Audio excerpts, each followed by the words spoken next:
Welcome to Peace, Love, Liberty Radio,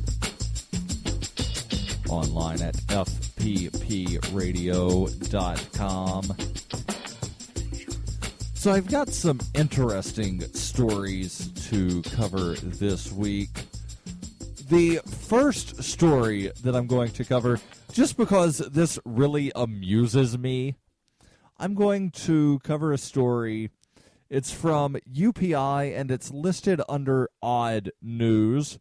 It's about a college student who is not exactly intelligent, and I say that because, not necessarily because of the offense that he wound up committing, but because of the way that he was found to have committed the offense.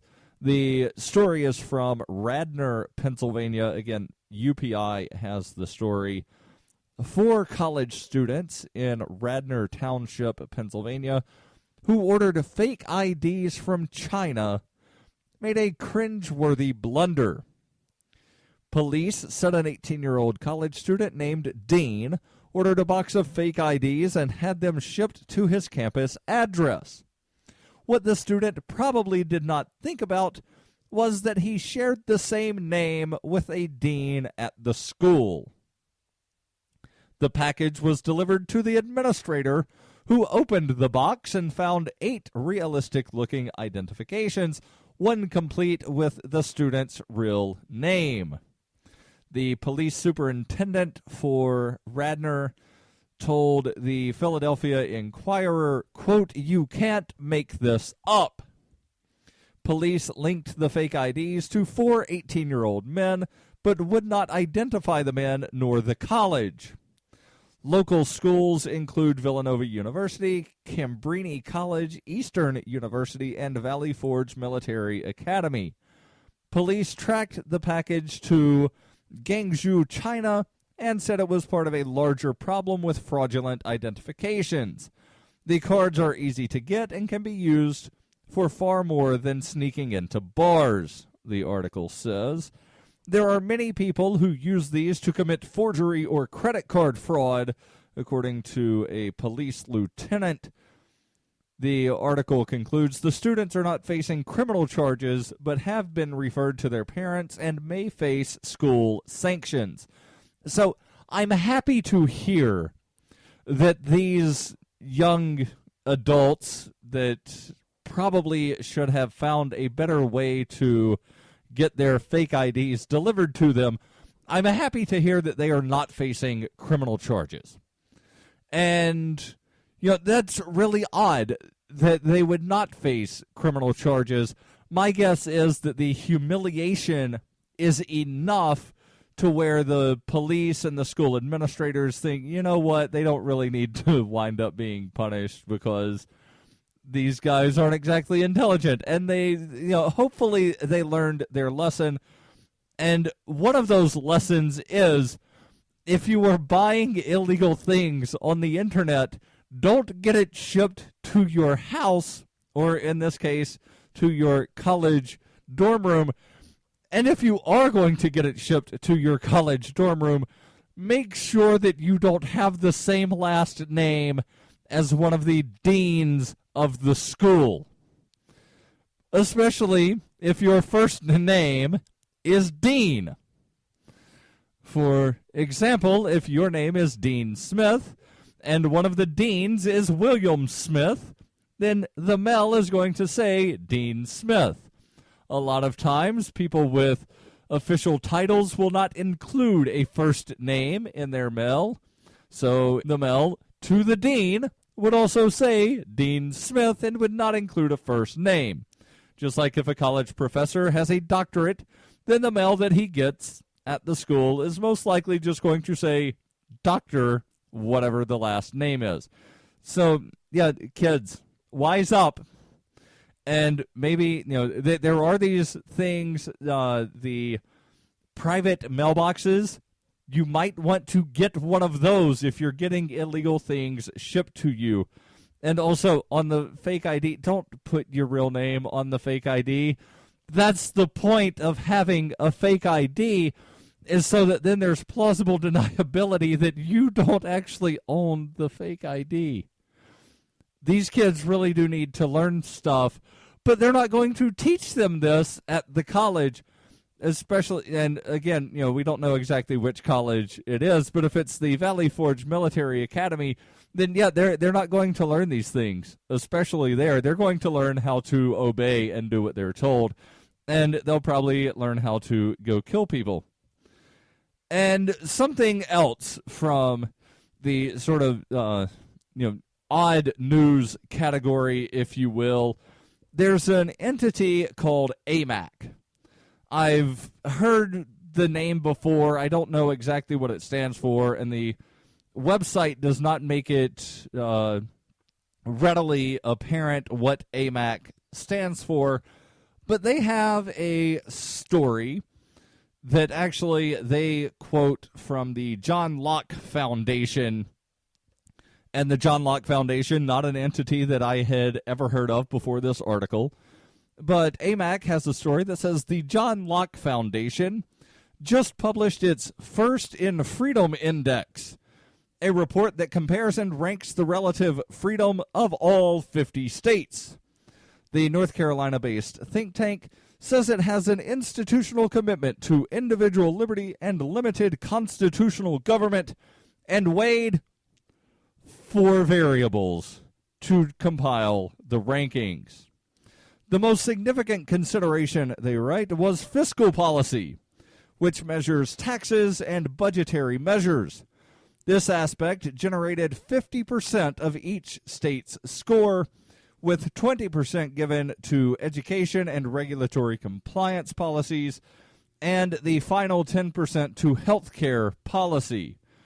One thing that is interesting about the rankings from the John Locke Institute, they claim that Florida is the freest state in the country. They also claim that Arizona is number 2, Indiana is number 3, South Dakota is number 4, and Georgia is number 5. However, there is a notation at the bottom after they show you 5 maps. There's a notation that says George Mason University's Mercatus Center also released a Freedom in the 50 States map that includes more than 200 economic and personal variables in their calculations. So if you go over to the Mercatus Center's map that they put out every year, you will see that the freest state, according to the Mercatus Center, is North Dakota.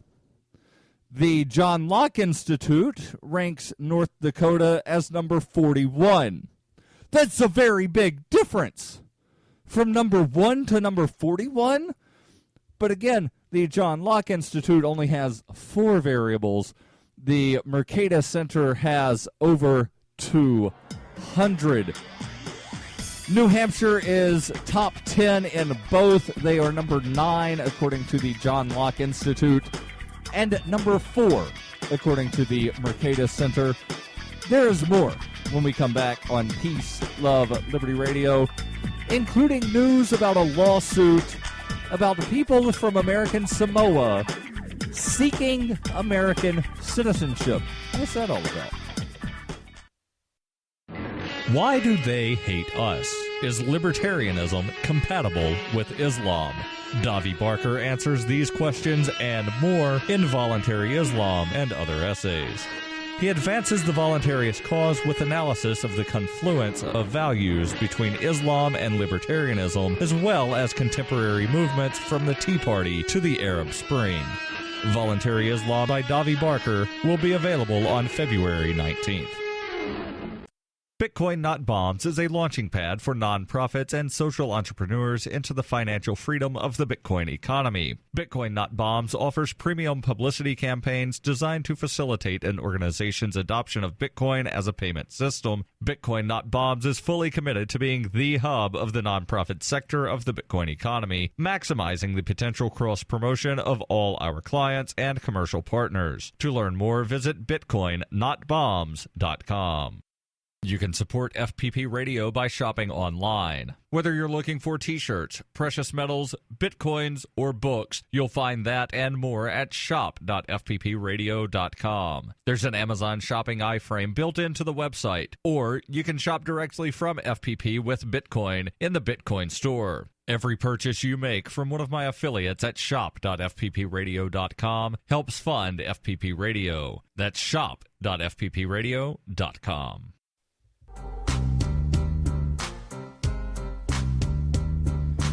Welcome back to Peace, Love, Liberty Radio. Online at fppradio.com. So, what exactly is going on in American Samoa to where people that are born and raised there are not necessarily U.S. citizens? In fact, American Samoa is the only American territory to where people born there are not U.S. citizens.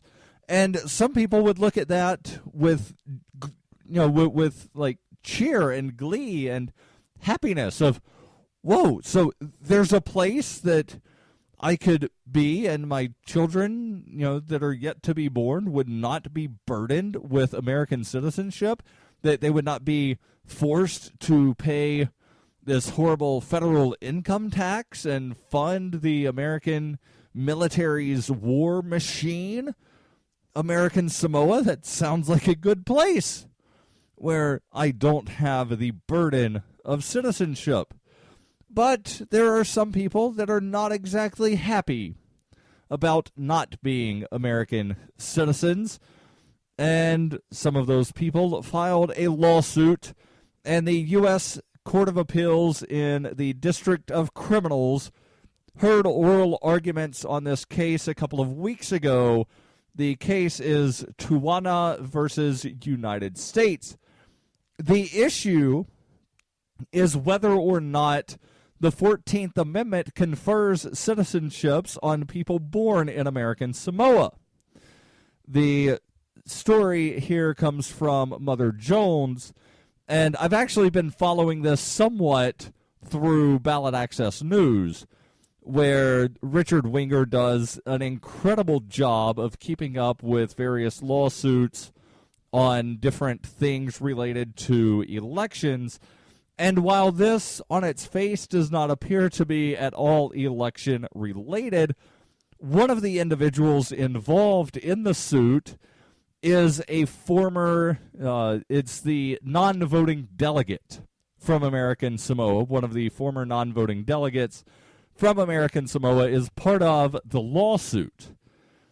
And so let me read the story here from Mother Jones.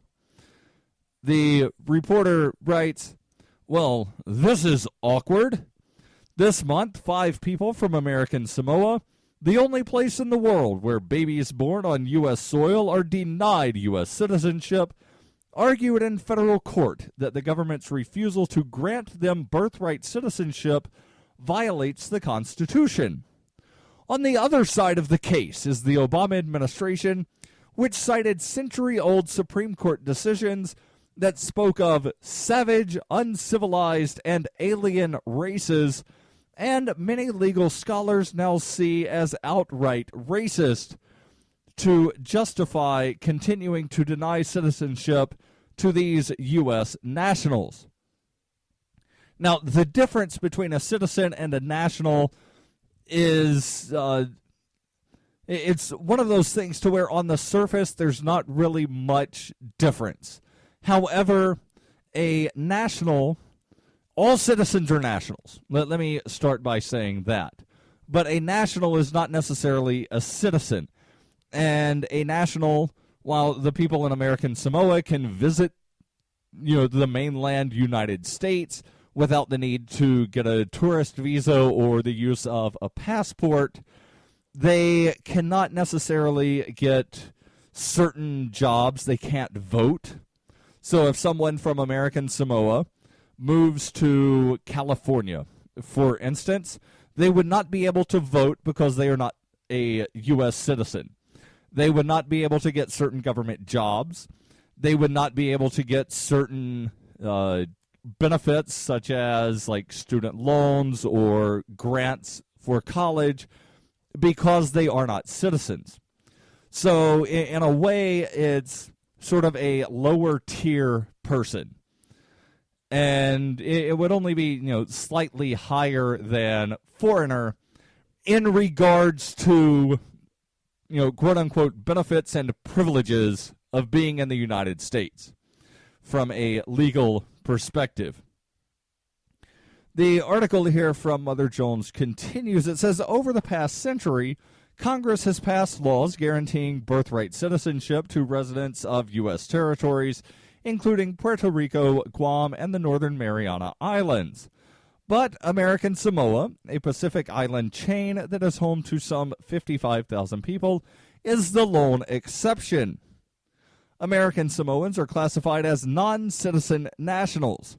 As a result, the increasing number of American Samoans living stateside are ineligible for many federal and state government jobs and benefits, including military jobs, despite serving in the military at higher rates, or rather at high rates. They cannot vote or serve on juries. In many places, they cannot own firearms. They can apply for U.S. citizenship, but in order to do so, they must leave American Samoa during the months or years-long process, uprooting their lives and leaving their families and community behind while they await a decision. Now a group of American Samoans is suing the Obama administration and the State Department, demanding birthright citizenship. Their argument in the case Tuana v. United States is pretty straightforward. The 14th Amendment, passed in the wake of the Civil War, grants automatic citizenship to everyone born in the United States, whether in a state or a territory. Lead plaintiff Linuwati Tuana, for example, is a retired public safety officer who was unable to serve as a police officer when he lived in California because he was not a United States citizen. Many legal scholars argue that the amendment, which reads in part, all persons born or naturalized in the United States and subject to the jurisdiction thereof are citizens of the United States, was intended to apply to people born in U.S. territories. Moreover, the amendment overturned Dred Scott v. Sanford, which was heavily about the question of whether certain constitutional protections applied in the territories. According to Stephen Vladeck, a constitutional law expert at the American University Washington College of Law. He adds, the original meaning of the citizenship clause seems to be fairly categorical. Lawyers for the Obama administration argue otherwise. To back up their case, they rely heavily on a series of Supreme Court decisions that many scholars now contend are not only bad law, but also racist. The decision, known as the Insular Cases, dated back to the early 20th century when the U.S. had just won the Spanish-American War and acquired Puerto Rico and the far-flung new territories of Guam and the Philippines. The U.S. acquired American Samoa in two parts in 1900 and 1904 as part of its continued expansion. But American political leaders had a problem. They wanted the United States to be a colonial power, but they did not want to extend constitutional protections to the overwhelming non-white residents of the new territories. And I'll come back with the rest when we come back after this short break on Peace, Love, Liberty Radio, online at fppradio.com. When her plush and comfy life suddenly and unexpectedly fell apart, Brooke and her dog Cloud set out to defy the odds. If this is a man's world, as they say, living on the streets is no place for a young woman. One day she awoke in the redwood forest and realized she had become a hobo, and would ultimately come to know exactly what it means to survive. How to Be a Hobo by Brooke Willett is available from Amazon.com and all major bookstores. Hey, this is Michael Dean from the Freedom Fiends radio show. I've been working with computer programmer Derek Slopey to create Fiend Phone. I'm using Fiend Phone right now to talk with and record one of my co-hosts in real time. Take it, Davi. Hey, this is Davi Barker, and I'm 1,000 miles away from Michael, but we sound like we're in the same room. We sure do, Davi. So, Davi, please tell the nice people more about Fiend Phone.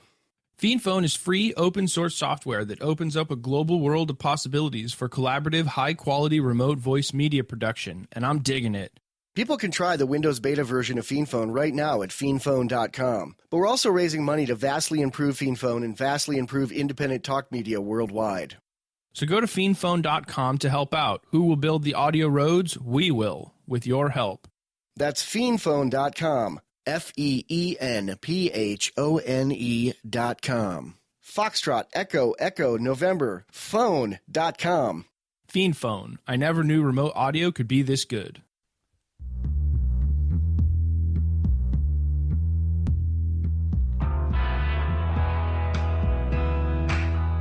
Welcome back to Peace, Love, Liberty Radio. Online at fppradio.com.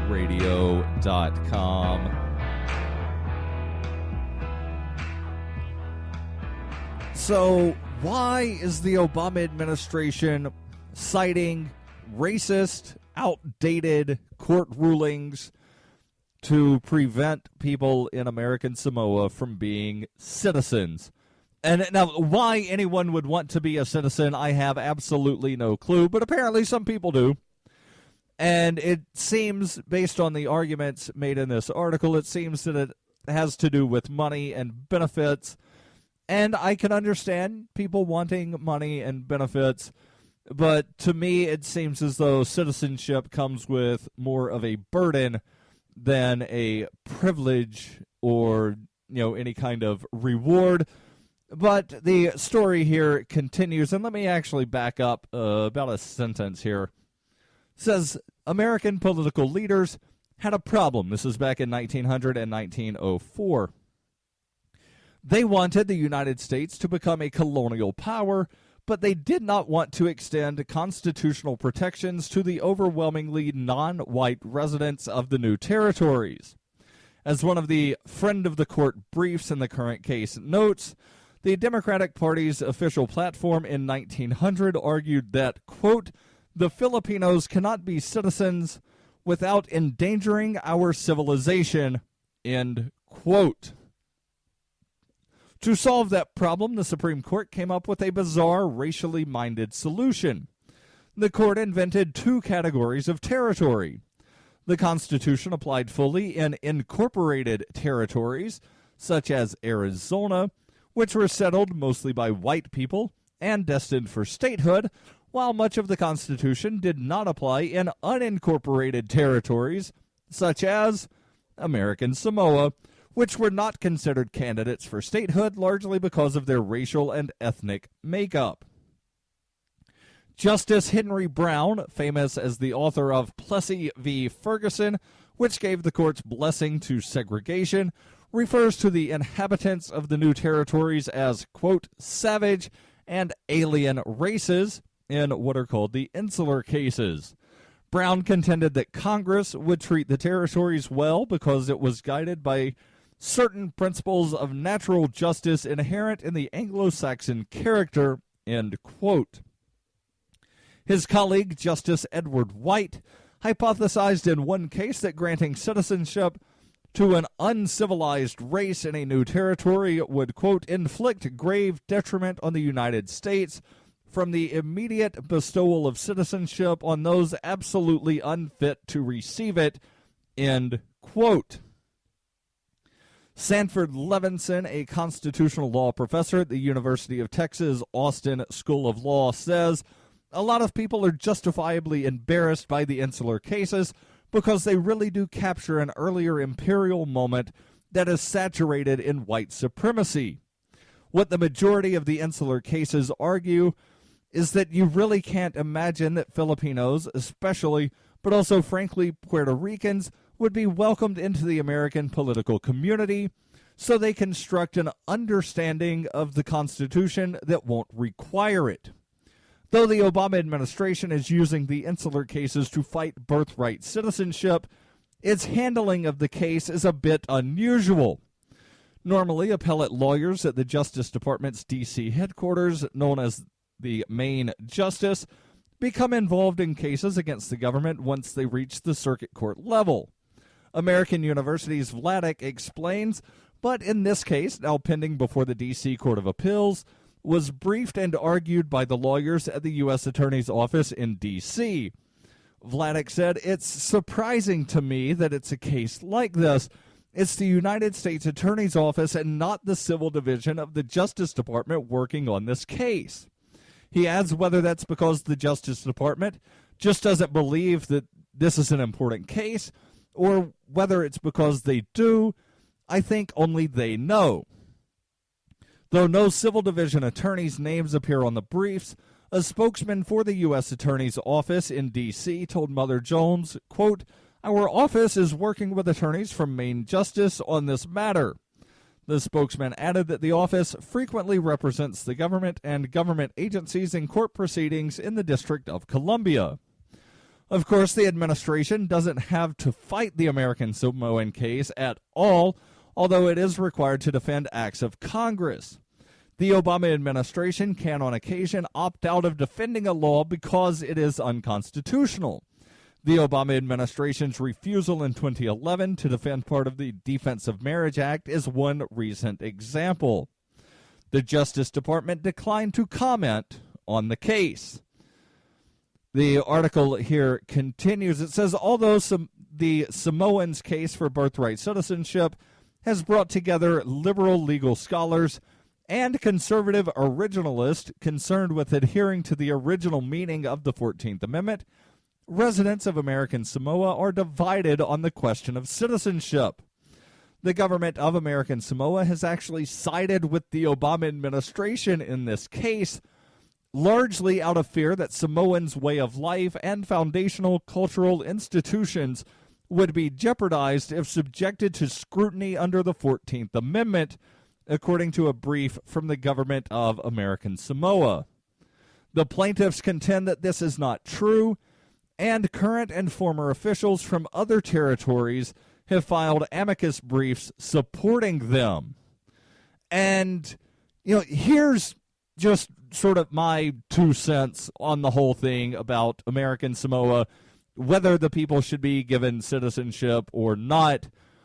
Either the Constitution means something, and what it says actually applies to everyone that's within the jurisdiction of the United States, or the Constitution is meaningless. And I tend to side on the latter, that the U.S. Constitution is completely meaningless, that the Congress is going to do what it wants, that the federal executive branch officials are going to do what they want. They're going to enforce laws they want. They're going to enforce laws how they want. And the judiciary is going to decide things how they want, regardless of what the laws or the Constitution says. Now, regarding the peoples of American Samoa, here's like a wild, crazy idea. Maybe the people of American Samoa should be given the chance to actually, exercise self-determination. And you might be thinking, but there's only 55,000 people there. You can't have a country with only 55,000 people. But actually, yeah, you can. There's countries with fewer people than what live in American Samoa. There are, I forget exactly how many countries have fewer people than American Samoa, but there are some. And, maybe the people in American Samoa would want to not be at all under the thumb of the U.S. government. And I realize that they're not as much under the thumb of the U.S. government as people living in, say, Puerto Rico or California or Massachusetts or anywhere on the mainland U.S., but they should be given the choice. Do you want to be independent from the United States of America? Let them decide, and don't force anything down their throats. This is Peace, Love, Liberty Radio.